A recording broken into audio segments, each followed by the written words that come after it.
आज आरक्षण को लेकर रुड़की में एक विशाल रैली को संबोधित करने के बाद अपना ज्ञापन एसडीएम कार्यालय में प्रस्तुत किया। उसके तुरंत बाद आजाद समाज पार्टी के प्रदेश अध्यक्ष महक सिंह जी अपने कुछ पार्टी कार्यकर्ताओं के साथ शांतरशा के पीड़ित परिवार से मिलने गए। चल रहा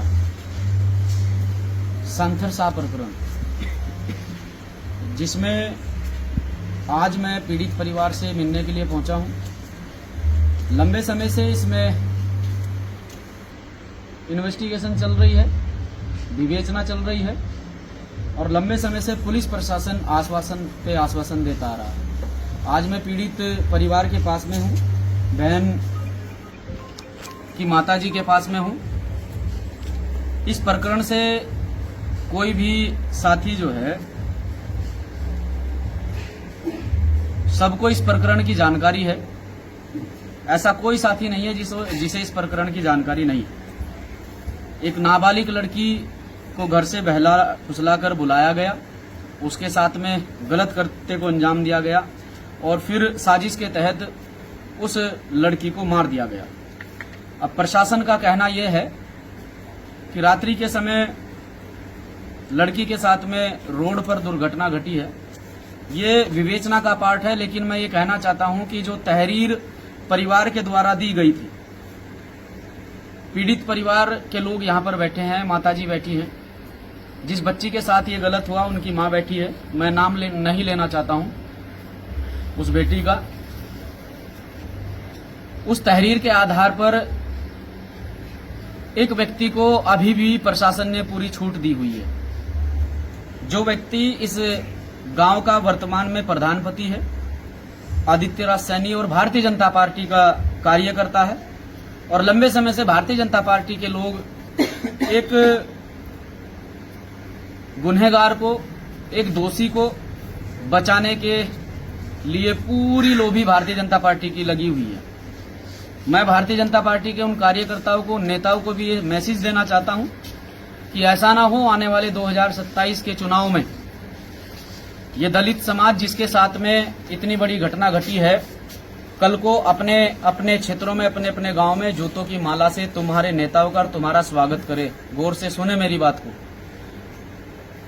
बख्शा नहीं जाएगा। जो व्यक्ति दोषियों का साथ देने में लगा हुआ है उसे 27 में जवाब देने का काम करेंगे। प्रशासन को कहना चाहता हूं कि जिस प्रकार से प्रशासन के द्वारा अब तक आश्वासित किया गया और तहरीर के आधार पर बाद में उसमें एक एफिडेविट भी दिया गया, पीड़ित परिवार को किस प्रकार से धमकाया गया, किस प्रकार से पीड़ित परिवार को डराया गया।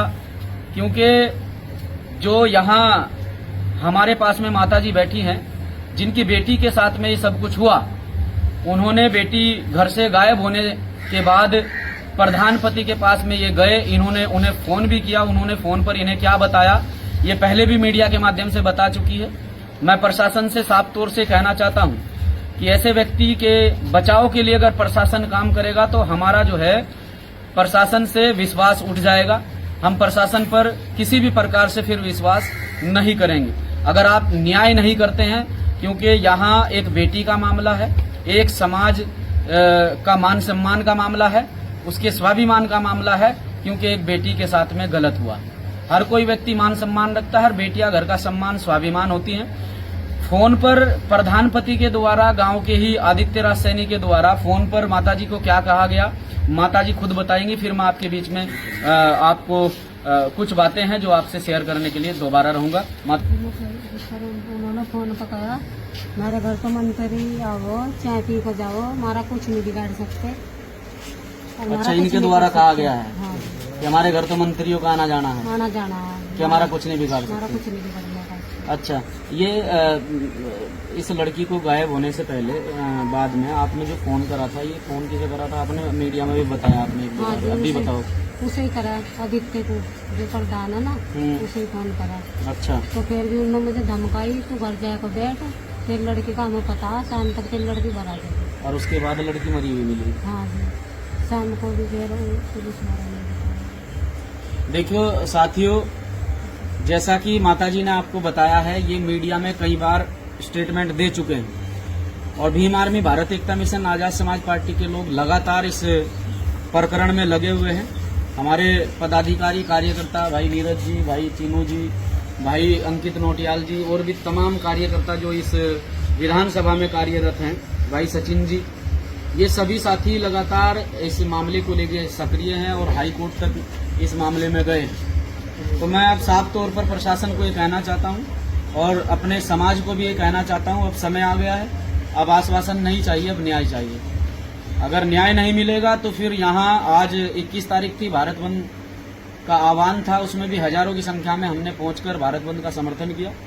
तो फिर हम हजारों की संख्या में इकट्ठे होकर जो है एसएसपी कार्यालय कूच करेंगे और जब तक एसएसपी कार्यालय से नहीं हटेंगे, जब तक उस व्यक्ति की अरेस्टिंग नहीं होगी। मैं साफ तौर पर प्रशासन को ये बात कहना चाहता हूँ, अगर प्रशासन को लगता है कि हम थक कर हार कर घर बैठ जाएंगे तो हम घर बैठने वालों में से नहीं है।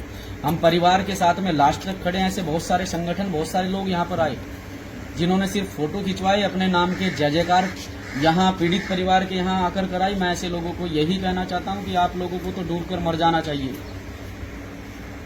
एक तरफ तो आपकी बहन बेटी के साथ में गलत हुआ है, दूसरी तरफ आप भीड़ के साथ में आते हैं, अपनी जय जयकार कराते हैं और उसके बाद परिवार को ना परिवार के किसी सदस्य को आप नहीं पूछते हैं, परिवार से जाकर नहीं मिलते हैं। तो मैं इसे क्या समझूं? अगर ऐसा काम हमारा कोई कार्यकर्ता कर देता तो आपके संगठन या आपके लोग जो है तरह तरह की टिप्पणी, तरह तरह के आरोप हमारे कार्यकर्ताओं पर लगाने शुरू कर देते। खैर, हम आरोप प्रत्यारोप करने वाले लोग नहीं हैं, वो काम आप लोगों का है। और खास तौर से वो लोग मेरी बात को अगर सुन रहे हैं तो समझ भी गए होंगे। अब भी अगर शर्म बाकी है तो सब लोग इकट्ठे होकर इस लड़ाई को लड़ो। आप लोग इसमें आगे आइए, हम आपके साथ खड़े हैं। अगर आप नहीं लड़ सकते हैं तो हम आगे खड़े हैं, कम से कम पीछे तो खड़े होइए।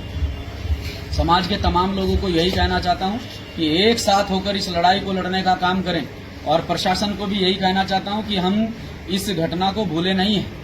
अगर प्रशासन को लगता है कि हम थक कर, हार कर, भूल कर घर बैठ जाएंगे, हम घर बैठने वालों में से नहीं है। और साथियों, अगर जल्दी ही प्रशासन इसमें संज्ञान नहीं लेता है तो 1 या 2 दिन के अंदर इसमें एक बड़ी कॉल भीम आर्मी भारत एकता मिशन व आजाद समाज पार्टी के तमाम कार्यकर्ता पदाधिकारियों से, प्रदेश कमेटी से, जिला कमेटी से सलाह करने के बाद में हम एक कॉल देने का काम करेंगे।